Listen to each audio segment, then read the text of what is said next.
ยបដិសេធព័ត៌មានដែលថាខ្លួនឲ្យអាមេរិកបង្កើតមូលដ្ឋានទ័ព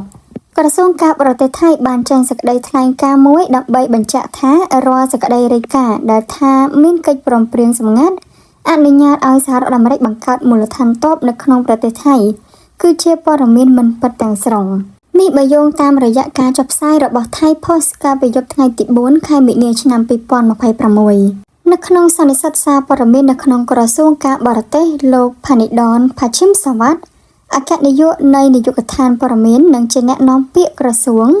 បានឆ្លើយតបទៅនឹងការចែកចាយព័ត៌មានតាមបណ្ដាញសង្គមដែលអះអាងថាថៃបានចុះហត្ថលេខាលើសន្ធិសញ្ញាក្រោមក្របខ័ណ្ឌកិច្ចសហប្រតិបត្តិការ Indo-Pacific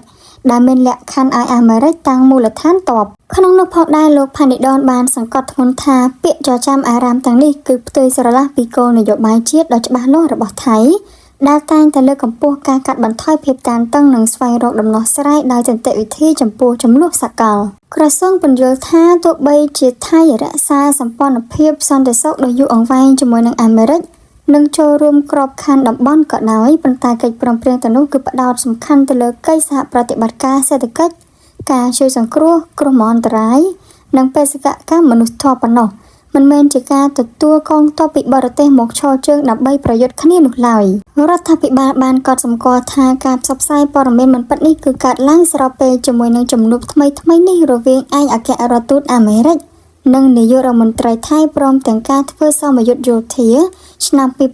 2026ដែលកំពុងតែដំណើរការមន្ត្រីថៃបានពន្យល់ថាវត្តមានរបស់បុគ្គលយោធាអាមេរិកសម្រាប់សមយុទ្ធប្រចាំឆ្នាំនេះគឺមានលក្ខណៈបណ្ដោះអាសន្នតែប៉ុណ្ណោះមិនមែនជាការរៀបចំមូលដ្ឋានទ័ពអចិន្ត្រៃយ៍នោះឡើយក្នុងនោះផងដែរថៃត្រៀមជំនះពលរដ្ឋរបស់ខ្លួនជាង100,000នាក់ចេញពីមជ្ឈមបូព៌ាដោយនាយករដ្ឋមន្ត្រីអនុទិនបានប្រកាសកាលពីថ្ងៃទី1ខែមិនិនាឆ្នាំ2026ថាប្រទេសថៃកំពុងតែរៀបចំយន្តហោះយោធា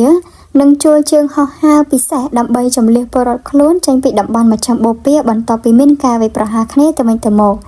រវាងសម្ព័ន្ធអាមេរិកអ៊ីស្រាអែលនិងអ៊ីរ៉ង់យោងតាមរយៈការចុះផ្សាយរបស់ Straits Times ជាមួយនឹងពលរដ្ឋថៃប្រហែល 11,000 នាក់ដែលកំពុងតែរស់នៅក្នុងតំបន់នោះរដ្ឋាភិបាលកំពុងតែផ្ដល់អាទិភាពដល់អ្នកនៅក្នុងប្រទេសអ៊ីរ៉ង់លោកអនុទិនបានបញ្ជាក់ថារដ្ឋាភិបាលនឹងធ្វើគ្រប់យ៉ាងដើម្បីនាំពលរដ្ឋរបស់ខ្លួនត្រឡប់មកវិញដោយសុវត្ថិភាពទោះបីជាត្រូវជម្លៀសទៅកាន់ប្រទេសទី3ជាមុនសិនក៏ដោយសារតែការបិទដែនអាកាសសូមបញ្ជាក់ថាចំនួនបានផ្ទុះឡើងកាន់តែខ្លាំងបន្ទាប់ពីសហរដ្ឋអាមេរិកនិងអ៊ីស្រាអែលបានចាប់ផ្ដើមរលកនៃការវាយប្រហារទៅលើអ៊ីរ៉ង់កាលពីថ្ងៃទី28ខែកុម្ភៈដែលនាំឲ្យមានការសងសឹកភ្លាមៗពីភាគីអ៊ីរ៉ង់ប្រធានាធិបតីអាមេរិកលោកដូណាល់ត្រាំបានបដិញ្ញាបន្តការវាយប្រហាររហូតដល់រដ្ឋាភិបាលអ៊ីរ៉ង់ដួលរលំខណៈដែលទូរទស្សន៍រដ្ឋអ៊ីរ៉ង់បានបញ្ជាក់ពីមរណភាពរបស់មេដឹកនាំកម្ពុជាលោកអាយ៉ាតូឡាអាលីខាមេនីនៅថ្ងៃទី1ខែមិនិនាឆ្នាំ